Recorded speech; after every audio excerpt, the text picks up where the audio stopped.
c'est Lola, l'ado libérée, et je vous retrouve pour cette 17e journée de route du Rhum. Et il faut absolument que je vous parle de ce qui s'est passé chez les Rhum Multi, parce que c'est complètement fou. Vous vous souvenez, je vous en avais parlé hier en fait, du duel serré entre Loïc Escoffier, l'Audi Group, et Roland Jourdain, 8 Explore, pour la première place chez les Rhum Multi. Et ben, c'est finalement Roland Jourdain qui a passé la ligne d'arrivée en premier, après 16 jours, 5h51 minutes de course. Tout le monde commence à l'annoncer, vainqueur pour la 3e fois sur la route du Rhum. Et oui, on se souvient qu'il avait gagné les 2 autres éditions avant dans une autre classe. Loïc est lui arrivé 43 minutes plus tard en 2e, après 16 jours, 6h, 37 minutes et 23 secondes de course donc. Mais, attention, revirement de situation incroyable. Roland Jourdain écope après l'arrivée d'une pénalité de 90 minutes, soit 1h30, suite à la rupture de son plomb moteur. La même pénalité que Loïc a effectuée hier, on s'en souvient. Sauf que lui, il avait 3 heures de pénalité puisque c'était ses 2 plombs qui s'étaient cassés. Alors, si vous faites bien le calcul, vous voyez que son temps de course étant allongé d'1h30 et Loïc ayant seulement 43 minutes de retard derrière lui, et bien Loïc passe devant Roland au classement. Et donc Loïc Escoffier est vainqueur de la catégorie Rhum Multi avec l'Audi Group. Quelle bagarre pour une classe multi-Rhum, je trouve que quand même entre Marc Guillemot, Alban Nabir, Roland Jourdain, Gwen Charpalin, Gilles Buckenhout qui fait une super course, les trimarans, il est où Gilles? Il est là Gilles. Bravo Gilles. Moi toujours, moi je suis optimiste, toujours, tu vois, même au fond du saut, j'arrive toujours à trouver le petit truc pour me dire c'est pas grave, je vais y arriver, tu vois. Puis bah comme quoi, ouais. Pour avoir rencontré un autre Escoffier, Kevin, le frère de Loïc, je peux vous dire que l'optimisme, c'est quelque chose de famille chez les Escoffiers. Et il n'y a pas que ça d'ailleurs, la passion de la voile aussi. Puisque le papa de Loïc et de Kevin, Franck-Yves Escoffier, est lui aussi triple vainqueur de la route du Rhum en Ocean 50 avec son sponsor Crêpe Waouh. Et aujourd'hui, il semblerait qu'il a transmis cette passion pour la course au large à ses 2 fils. Et maintenant, l'incroyable réaction de Roland Jourdain face à ce retournement de situation. Il était vainqueur pendant quelques minutes et puis finalement ne l'était plus juste après. Voyons voir sa réaction. Il y a eu des rebondissements jusqu'à la ligne d'arrivée. Mais depuis hier, je suis vert. Si j'avais gagné la route du Rhum grâce à la pénalité de Loïc, jamais je n'aurais pu me regarder dans la glace. J'étais en train de me dire que si jamais j'étais arrivé devant lui, je serais allé voir la direction de course et j'aurais exigé que l'on soit 2 vainqueurs ex aequo. Et puis le destin jouait comme il a dû. Tout à l'heure, après la ligne d'arrivée, on a vu que le plomb en plastique était pété. Je suis super content. Jamais je n'aurais imaginé faire un podium avec mon bébé en lin. La preuve du concept est faite. Il est costaud, il va bien. On n'a rien cassé, on s'est bien entendu. Je suis vraiment hyper ravie. 1, 2 ou 3, qu'importe le flacon, pourvu qu'on ait l'ivresse. On s'est livré une super bagarre avec Loïc. Je ne pensais pas me prendre au jeu comme ça quand même. Ça va me faire des courbatures tout ça demain. On en a quand même bien tiré sur nos bateaux et sur nous-mêmes.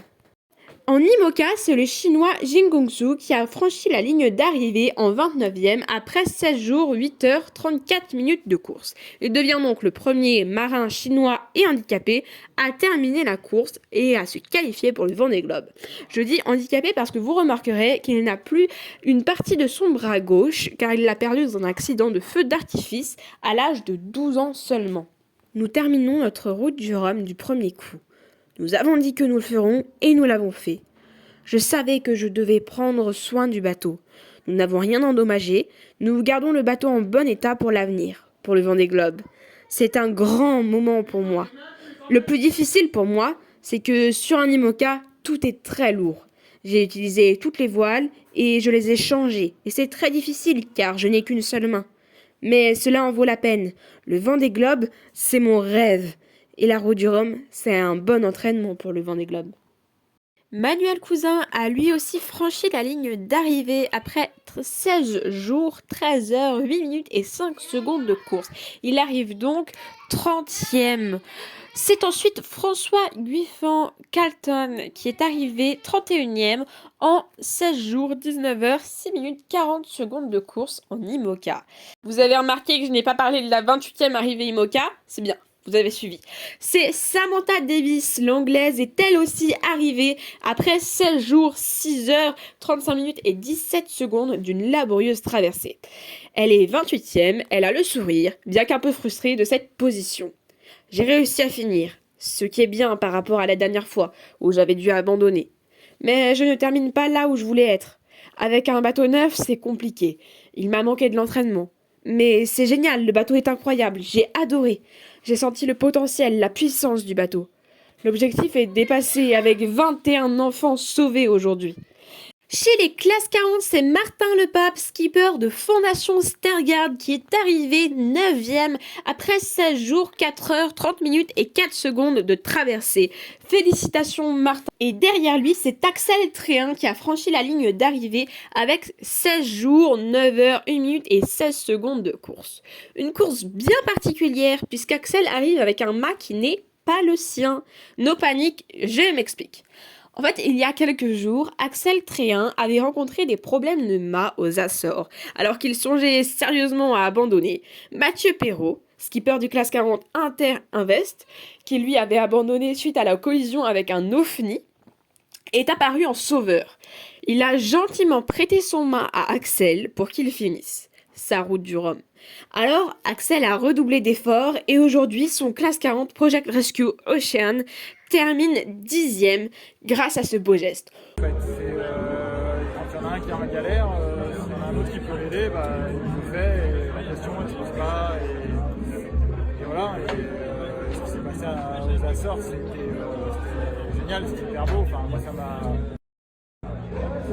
m'a beaucoup touché, ça m'a permis d'être là aujourd'hui. Et ouais, c'est incroyable quoi. C'est pas tout ça, mais en Pointe-en-Pitre, il fait chaud. Un petit plouf, les garçons? Oh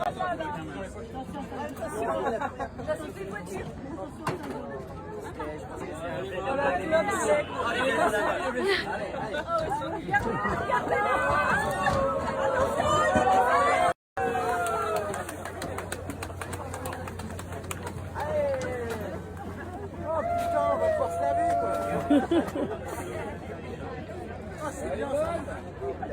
Malheureusement, il s'est blessé sur les derniers milles. Verdict, entorse au ligament interne. Bon, 3 semaines d'immobilisation, vous imaginez bien la difficulté pour un skipper qui vient de passer 15 jours sur l'Atlantique. En 11e position, c'est Quito de Pavan avec HBF Reforest Action qui est arrivé à Pointe-à-Pitre 16 jours, 10 heures, 30 minutes et 45 secondes.